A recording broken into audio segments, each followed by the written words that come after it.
Há aproximadamente meio milênio, um homem se destacou na história, explicando para as pessoas de uma maneira genial qual seria a estrutura política dos próximos anos em que se viveria a humanidade. Nicolau Maquiavel, dentre todos os seus textos e livros famosos, um se destaca que é O Príncipe.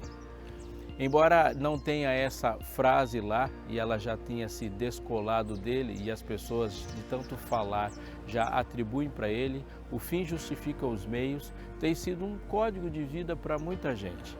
A verdade é que pensar sobre isso ou tentar sintetizar a obra de alguém tão famoso e que escreveu com tanta complexidade não é fácil. Mas algo de Maquiavel fala sobre essa perspectiva do que queremos, onde queremos chegar e quais meios usaremos para chegar. Concordando com essa frase ou não, uma coisa é verdade. Não é possível numa caminhada chegar bem ao seu destino final sem ter alguns elementos logo no começo. Onde se quer chegar, como se quer chegar. Quando a gente fala de um ano novo, a gente quer chegar no final. A gente quer chegar no final com os objetivos que nos propomos a ter, a alcançar. Seja desde ganhar alguns dólares ou perder algum peso, adquirir uma nova habilidade ou ter uma nova atitude, reunir a família ou ter algum tipo de separação no sentido das coisas ruins que nos afetam, não importa. É no começo do ano uma data muito importante para a gente pensar como vai chegar até o final desse ano. Pois bem, e a gente imagina agora o próximo 31 de dezembro numa festa de gratidão pelo que alcançamos. Pensamos no momento em que vamos celebrar. Algumas pessoas até vão juntando um dinheirinho, que é o que vai gastar quando o objetivo for alcançado. Se o fim justifica os meios, é outra discussão, mas que o fim e o meio não se descolam, isso é verdade. Quando Deus fala da nossa caminhada, Ele não fala só uma vez, Ele fala muitas vezes. Afinal de contas, é o caminho, uma forma, uma frase com que Jesus se definiu.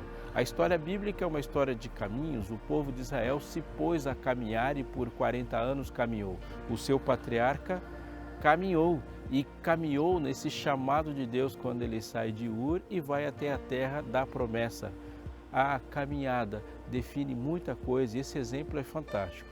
Quando se caminha, um passo após o outro, há alguns cuidados para se ter e Deus não deixou você fazer um plano sozinho e se responsabilizar pelo sucesso. Ufa, isso é muito bom. Quando ele falou da caminhada, ele falou como deveríamos caminhar, por que deveríamos caminhar, qual é a saída, qual é a chegada e qual o segredo do sucesso. Então não saia daí que eu já volto para falar sobre isso com você.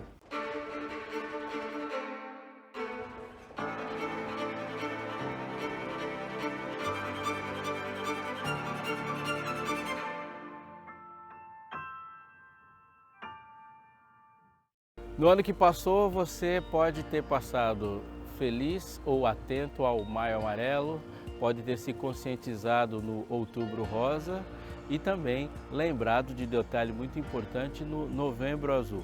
É possível também que o seu dezembro, como todos, foi um dezembro dourado. Pois bem, pode ser que venha aí o Janeiro Vermelho, porque em janeiro tudo que nós passamos começa dessa forma e com muita coisa chegando. Janeiro é o mês da gente se preocupar com as contas, preocupar e como que essas contas vão ser administradas durante o ano todo. Você tem algum projeto para esse ano novo? Todos os projetos vão passar pela sua saúde material. Então, a revista Esperança Novo Tempo não vai deixar você sozinho nessa. Aprender a lidar com finanças, ela é um pilar fundamental da nossa saúde mental. E se existe um plano, tem que haver recursos para este plano. A educação financeira à luz da Bíblia traz já no título uma razão para você ter esse companheiro de jornada, que é uma instrução sobre como devemos lidar com os nossos recursos materiais a partir de uma mente infalível. Eu vou te dar uma dica, comece o ano com lápis, papel na mão, com uma planilha do Excel aberta, uma calculadora e com um plano, com Deus falando com você como é que isso vai acontecer. Então liga para a gente que esse material vai chegar até você de forma totalmente gratuita. Você vai gastar dinheiro com algumas coisas durante esse ano, mas não vai gastar dinheiro com aquilo que vai fazer você lidar com o dinheiro, que é o manual Revista Esperança Novo Tempo, Educação Financeira à Luz da Bíblia. Fala com a gente que eu mando o material para você de forma totalmente gratuita, como oferecimento dos Anjos da Esperança.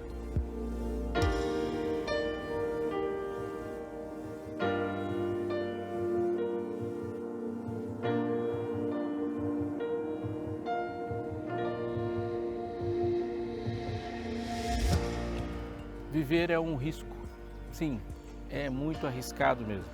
Alguns anos atrás, o astro de Hollywood, Will Smith, gravou um filme com seu filho e era muito interessante o filme. O filme se passa numa nave espacial onde eles estão num mundo desenhado, voando por galáxias e levando um monstro que representa ou que reage a medos. O filme pode ser bobo para muitas pessoas, chama a atenção de outras, mas a verdade é que o momento que mais me chamou a atenção é quando eles, com um problema da nave, têm que pousar em um planeta. Ao identificar o planeta que eles queriam pousar ou deveriam pousar para resolver o problema, tendo um monstro a bordo, a frase que fica é uma advertência: não, a gente não pode pousar nesse planeta porque esse planeta é hostil a seres humanos e tudo ali é feito para matar humanos. E alguém pergunta que planeta é esse e a resposta é a Terra, mas eles vêm para cá. Nessa ironia cinematográfica há uma verdade. O planeta, de todos os planetas do mundo, mais perigoso para o ser humano viver é o lugar onde está a maior concentração de seres humanos. Com exceção de Elias, Moisés e alguns outros que sobem com Jesus, a maior concentração de seres humanos do universo está no lugar mais perigoso para um ser humano morar. E você pode estar pensando: pastor, de onde você tirou essa ideia? Se você olhar para a Bíblia, você vai descobrir que o único lugar onde se concentra pecado e tem uma frase: ai da terra e vós que nela habitais, porque o diabo desceu atrás de vós com grande cólera, sabendo que pouco tempo lhe resta, esse lugar aqui, onde a gente compartilha espaço com morte, com calor, com frio, com vírus, com bactérias, com boletos, com Satanás e com seus anjos. Obviamente, viver é uma atividade extremamente perigosa e chegar até algum período de tempo vivo é uma atividade extremamente desafiadora. Mas o nosso desafio para este ano não é apenas sobreviver. Temos coisas a fazer além disso. Há filhos que precisam ser educados, idosos que precisam ser cuidados, dinheiro a ser ganho, pão para comprar e algo para vender, se é que você está vivendo no mesmo mundo que eu e enfrentando. E a gente precisa terminar o ano inteiro. Colocando tudo isso, a gente ainda sonha em ter algo a mais a ser comprado, uma casa melhor para ser morada, uma língua a mais para ser falada ou 1 quilo a mais ou a menos. Não importa, a gente está pensando, desde uma caneta na mão e um novo livro para ser lido até um supino para melhorar o peitoral ou fazer uma academia, uma nova dieta. A gente vive de sonhos e desconfie de gente que não tem plano nenhum, que não tem sonho nenhum, porque um navio, um barco sem a vela içada não é um bom lugar para a gente ir para lá, porque ele está à deriva. Quando a gente pensa nisso tudo, há também um plano de gratidão e nós fomos condicionados a ter essa gratidão para o final, pensar em um momento. Aqueles que ainda devem ser instados a serem gratos, porque ainda existe esse risco de viver tudo isso e achar que no final não tem nada para agradecer. Mas num momento como esse, onde a gente ainda respira uma confraternização universal, há necessidade de lembrar que houveram mãos, tem energia, alguém se dispôs a que você chegasse. A que você agradeceu no final do ano que passou? A seus pais, pela conquista, um vestibular que você passou, uma promoção no emprego, os pontinhos a mais na escala que você chegou. Sempre há alguém participando dos nossos sonhos e um sonho de verdade se mede no tamanho e a quantidade de pessoas que cabem nele. Paulo vai dizer sobre uma coisa para a caminhada que nos surpreende, porque ele disse e coloca a gratidão não no final da jornada. A gratidão está no começo, quando ele fala em tudo dai graças. Antes da gente parar e pensar na sequência que ele fala dessa receita de vitória para uma vida de fato vitoriosa, é bom lembrar uma coisa. O começo da história humana, há um começo em que o homem se dirige à vida. A vida não vem dele. E Adão tem que ser lembrado que o coração dele não bate com uma pilha que está dentro dele, o pulmão não enche porque a energia está dentro dele. Adão é alguém ligado a uma tomada. Sim, Adão precisava se dirigir para ser recarregado. Deus coloca um lembrete na vida do ser humano de que tudo que nós temos vem de algo. Nós não somos capazes de produzir de fato e ser autônomos na produção do alimento. Como assim? Eu não vou ao supermercado e compro? Não. Tem uma cadeia que não depende de você. Há uma crise climática e o seu dinheiro já não é mais capaz de comprar as coisas que você confia no dinheiro para comprar. Se tiver uma crise de combustível, não adianta você ter dinheiro ou ter um carro. Ele não anda sem que algo além do seu controle aconteça. Você está numa relação de confiança agora, sentado talvez numa sala e tem um teto sobre a cabeça. Você já parou para pensar, perguntou quais foram as medidas que o engenheiro usou, se o material que ele usou é de fato de qualidade? A gente não faz isso. A vida é uma relação de confiança e tem coisas que não dependem de você. Mesmo que você tenha dinheiro para comprar a sua casa, toda a sua vida não está baseada e o seu abrigo no dinheiro, porque há uma relação de confiança e você não sabe quais foram todos os processos que foram usados para você estar nessa casa. Como você sabe que ela não vai desabar? Há uma relação de confiança. Portanto, se a gente for seguir nessa sequência, em que a gente vai chegar num ponto em que concluiremos que não somos capazes de produzir a água que a gente bebe, o oxigênio que nos mantém funcionando, há uma fonte de vida, de saúde, de energia, de criatividade, de relacionamentos. Isso tudo provém de Deus. Em Adão, isso estava tudo concentrado num fruto. Ir até o fruto significa que a vida começa com gratidão, ela não termina. É a gratidão que vai dar o próximo passo. Uma pessoa que sai de casa grata, ela tem mais gratidão no final do dia do que uma pessoa que sai de uma outra forma. Os merecedores, os que se acham merecedores, os que se veem como autônomos da sua própria energia, não chegam até o final do caminho. Mas aqueles que começam agradecendo têm uma caminhada bem maior.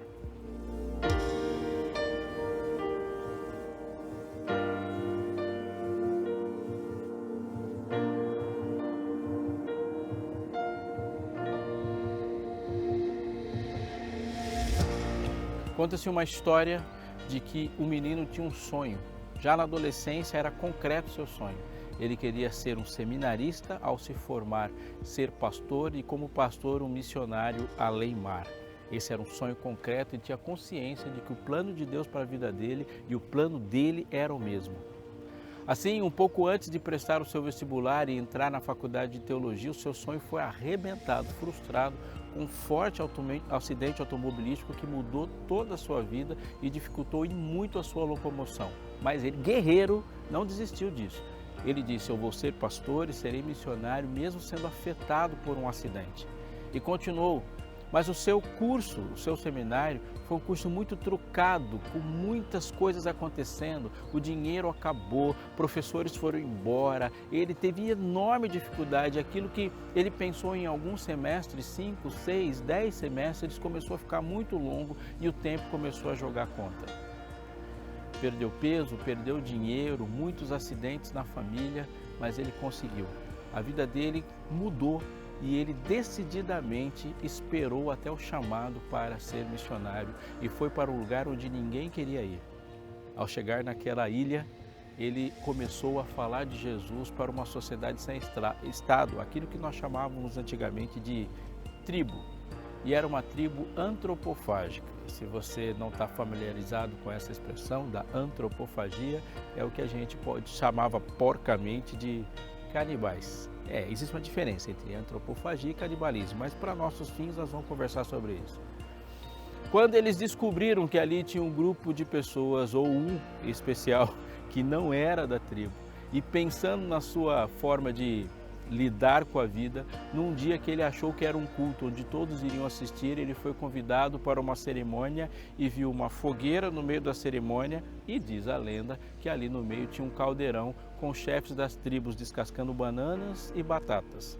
Quando ele foi amarrado, ele descobriu também que a refeição principal não eram as bananas e nem as batatas, era ele. Até um momento o líder se levantou e disse o seguinte: nós não fazemos essa cerimônia com pessoas que a gente não admira. Não fazemos a cerimônia com carne imprestável. Então nós vamos escolher quem vai morrer e quem vai ser cozido. E aquele que será cozido vai ser que tiver a melhor carne. Então eles pensaram em experimentar. E no sorteio caiu quem? O jovem missionário. E ele pensou, eu sou a pessoa mais azarada do mundo. Tudo deu errado até chegar aqui. E quando eu chego aqui, deu errado também. E aí o líder falou, vou cortar um pedaço da sua perna e vou experimentar. Se o gosto for ruim, você vai embora daqui, não quero mais ver seu rosto. Se for bom, você vai para o caldeirão. E ele cortou um pedaço da perna e quando experimentou, o grito dele foi de que ele tinha colocado na boca a coisa mais horrível que ele já tinha experimentado. E deu uma ordem para que ele saísse correndo. No caminho, correndo, já longe da tribo e do perigo, no seu coração havia uma oração que dizia assim, Senhor, nunca pensei que diria isso para você, mas obrigado por essa prótese. Muito obrigado por essa prótese. Não sei se essa história é de verdade. Eu sei que ela conta na minha e para a sua vida muita coisa. A gente não tem compreensão do que aquilo está fazendo por nós. Paulo não só falou em tudo dai graças, mas ele disse que todas as coisas juntamente cooperam para o bem daqueles que amam a Deus. Note, ele não falou qualquer coisa coopera para o bem daqueles que amam a Deus. Ele falou que todas as coisas, e a palavra que ele usa lá no grego é sinergei, de onde você e eu tiramos a expressão sinergia. Elas cooperam juntamente, diz a revista e corrigida, umas traduções muito comuns no Brasil. Todas as coisas cooperam juntas. O que ele está querendo dizer com isso é que Deus não vai usar um acidente de carro sozinho.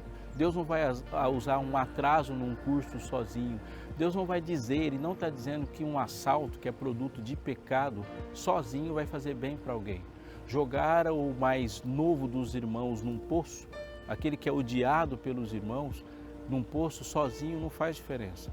Mas junto com a fé, com a providência de Deus, com o cuidado de Deus, com as instruções, mesmo aquelas que foram dadas há anos atrás, junto com amigos, junto com família, todas essas coisas agindo juntas, cooperam para o bem daqueles que amam a Deus. É bom ter em mente esse raciocínio de Paulo para a gente compreender o que ele vai dizer nessa carta a Tessalonicenses. Em tudo dai graças, porque essa é a vontade de Deus para convosco. Em tudo dai graça significa que a gente é grato num conjunto de coisas e a gratidão não está restrita àquilo que está acontecendo com você. É mais do que você agradecer pela enchente, agradecer pelo assalto, agradecer porque perdeu hora e junto perdeu o emprego. Não é agradecer pela fome, é ser alguém grato. E o ser grato está num conjunto de muitas coisas que são a realização, é o sucesso de alguém que tem uma caminhada longa.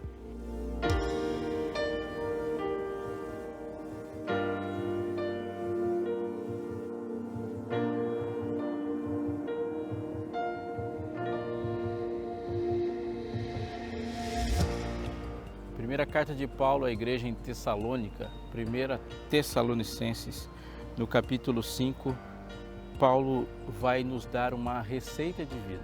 No verso 12 ele começa dizendo assim, agora vos rogamos, irmãos, que acateis com apreço os que trabalham entre vós, e os que vos presidem no Senhor e vos admoestam. Primeira receita de sucesso, ouça e tenha apreciação pelas pessoas que Deus colocou para orientar a sua vida. Falamos de mestres, falamos de professores, falamos de pastores, falamos daqueles que trazem mensagens, falamos daqueles que vos repreendem e daqueles que vos admoestam, aqueles que vos encorajam e aqueles que te freiam. Seja grato e trate essas pessoas bem. Há uma canção norte-americana muito famosa que numa das frases diz assim, não me despreze, você não sabe o que Deus escolheu para a sua salvação. Que frase importante e sábia. Se Jonas odiasse peixes, teríamos uma outra história sobre ele. Você não sabe quais são os instrumentos que Deus escolheu para que você seja salvo. Portanto, cuidado quando você despreza essa pessoa que está do seu lado, ou alguém que se levantou para te repreender. Ele pode fazer parte do plano de Deus para a sua salvação e a gente às vezes morre afogado porque odiou e jogou o barco fora.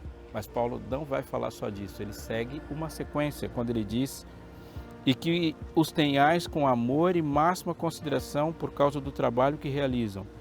Vivei em paz uns com os outros. Paz e saúde mental são fundamentais para qualquer caminhada. Esforce-se, ele diz, para viver em paz uns com os outros. Há duas dimensões da paz. Nós somente teremos a paz de Deus quando desfrutarmos a paz com Deus. Mas nós não conseguimos ter paz com os outros ou ter um relacionamento saudável com as pessoas se o nosso relacionamento não for saudável com Deus. Tem hoje que está tudo certo entre você e Deus. Quando Caim teve o seu relacionamento com Deus interrompido, maculado e danificado, imediatamente após ele teve um relacionamento com seu irmão que gerou em assassinato.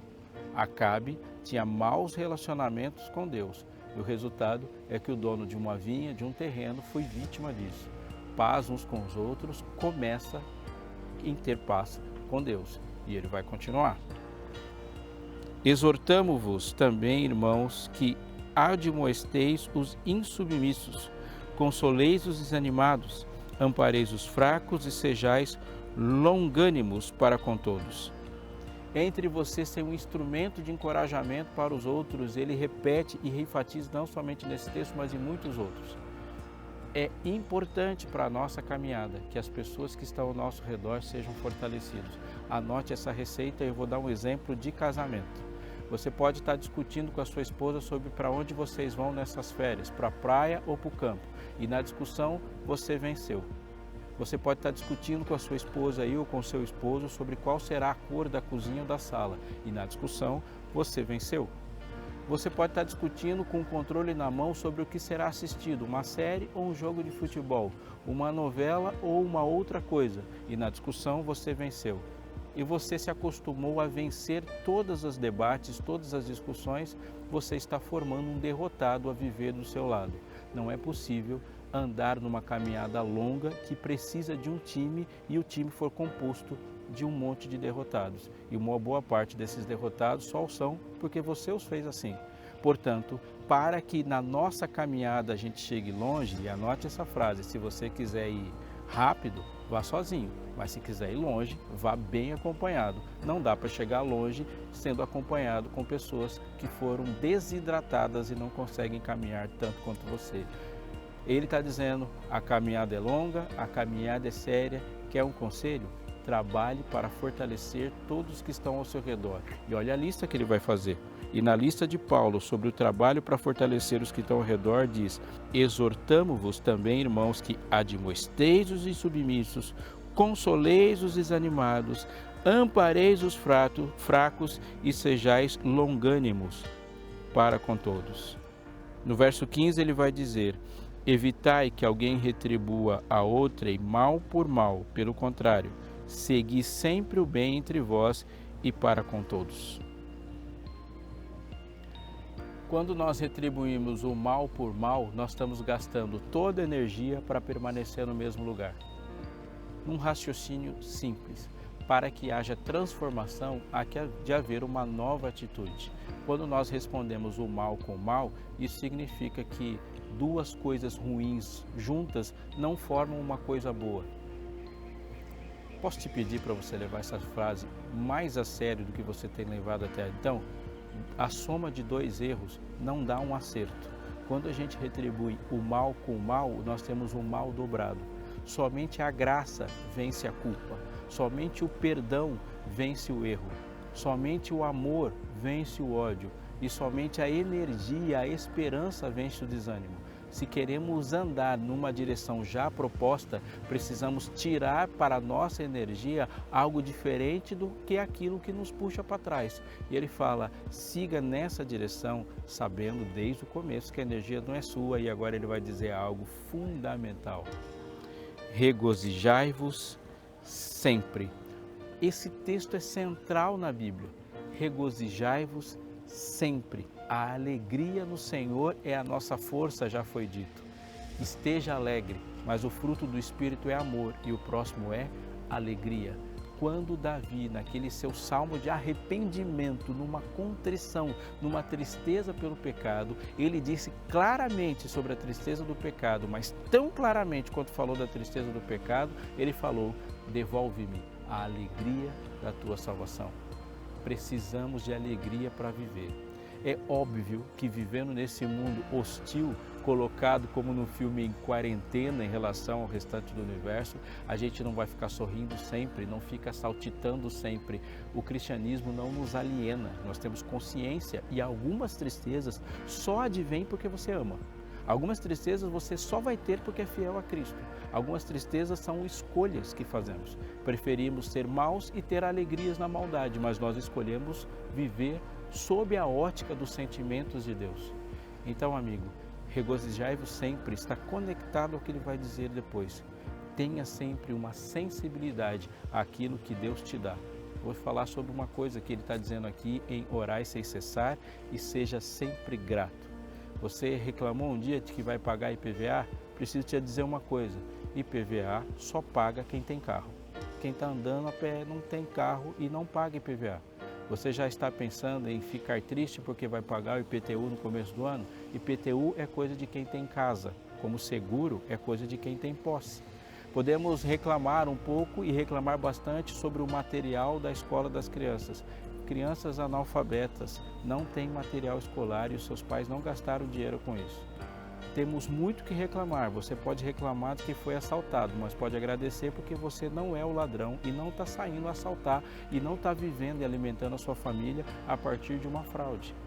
Regozijai-vos sempre. O que eu estou dizendo é que o espírito de gratidão e alegria é um espírito de conexão com a fonte da alegria e a fonte de todas as coisas.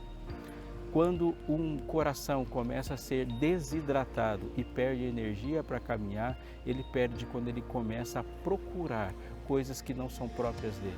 O pecado de Davi começou com uma insatisfação. O pecado de Satanás começou com uma insatisfação. O pecado de Eva começa com uma insatisfação. E se você olhar os textos bíblicos, todas as desgraças que acometeram ao mundo começam com um pontinho, quando ele chama de cobiça. Cobiçar é ato de um coração que não está preenchido com a alegria de viver, a alegria de servir, a alegria de trabalhar. Há sim uma alegria no final da jornada, há uma alegria da conquista, mas é a alegria que nos está proposta, que a fé permite ver, que nos faz caminhar. O texto diz: regozijai-vos sempre. Olha aqui, nós temos sim uma percepção a esse texto, quando nesse mesmo texto ele diz: orai sem cessar, mas junto com orar sem cessar ele diz: em tudo dai graças, seja grato, mantenha sua alegria, cante, abrace, perceba as bênçãos de Deus ao seu redor, porque essa é a vontade de Deus, diz o texto, em Cristo Jesus nosso Senhor. Ou seja, é Ele a fonte da nossa alegria. Nós, neste ano e em todos os que viveremos, não temos medo, não temos nenhum medo do futuro, porque Deus está lá. Mas quando a gente fala em Deus, eu queria que você pensasse seriamente nisso. Nós não temos medo do futuro porque Deus está lá. E não temos medo de não chegar a ter esse futuro, porque aquele que começou boa obra em vós há de terminá-la. Vamos chegar até o futuro, porque Deus nos encontrou no passado.